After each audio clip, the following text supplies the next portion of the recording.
Hello and welcome everyone. In today's video we will be talking about a teenage girl who stabbed her mother 75 times and became famous after it.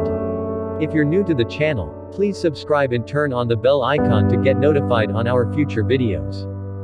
On the 28th of August 2013, 18-year-old Isabella Guzman brutally stabbed her mother Yunmi to death in their home. Then 7 years later a video of Isabella in court went viral on TikTok, and she became an internet sensation. Isabella Guzman began having behavioral issues at a very young age. Especially after her parents split, due to infidelity issues as the mother was allegedly cheating on her father. As a result, Isabella grew and harbored great animosity towards her mother. Her mother sent her to live with her biological father, Robert Guzman, when she was around 7 years old due to these concerns.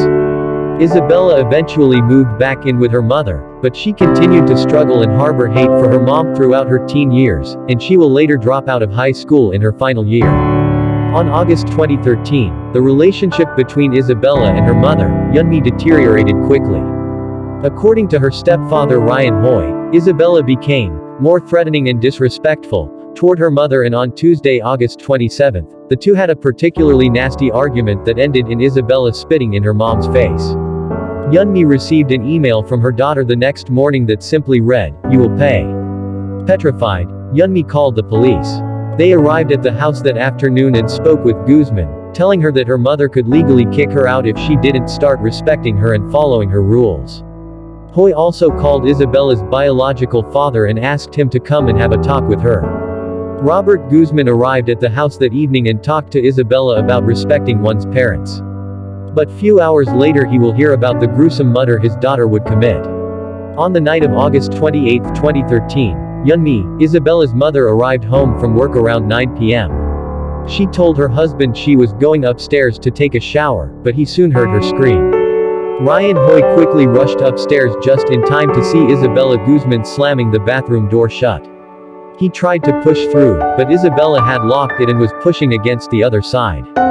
When he saw blood slowly coming out beneath the door, he raced back downstairs to call 911. According to Huffington Post, when Ryan returned, he heard his wife say, "Jehovah," and then saw Isabella open the door and walk out with a bloody knife. He said that he never heard Isabella say anything and that she didn't speak to him as she exited the bathroom. She was just staring straight ahead when she walked past him. He ran into the bathroom and found his wife Yunmi naked on the floor with a baseball bat beside her, covered in stab wounds. He tried to revive her, but she was already dead. Investigators later found that her throat had been slashed and she was stabbed at least 79 times in the head, neck, and torso. Before the police could arrive, Isabella Guzman had already fled the scene. A manhunt was immediately launched and she was captured the next day. At the trial, Isabella Guzman pleaded not guilty by reason of insanity. A doctor testified that she was suffering from schizophrenia and had experienced delusions for years. She hadn't even realized she was stabbing her mother. Rather, Guzman thought she'd killed a woman named Cecilia in order to save the world.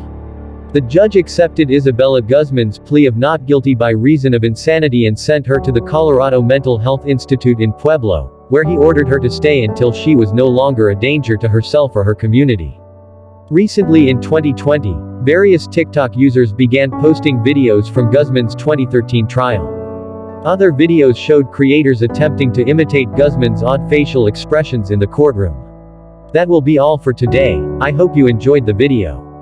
What do you think about Isabella Guzman and her mental health issues? Do you think it's safe to let her out on the streets?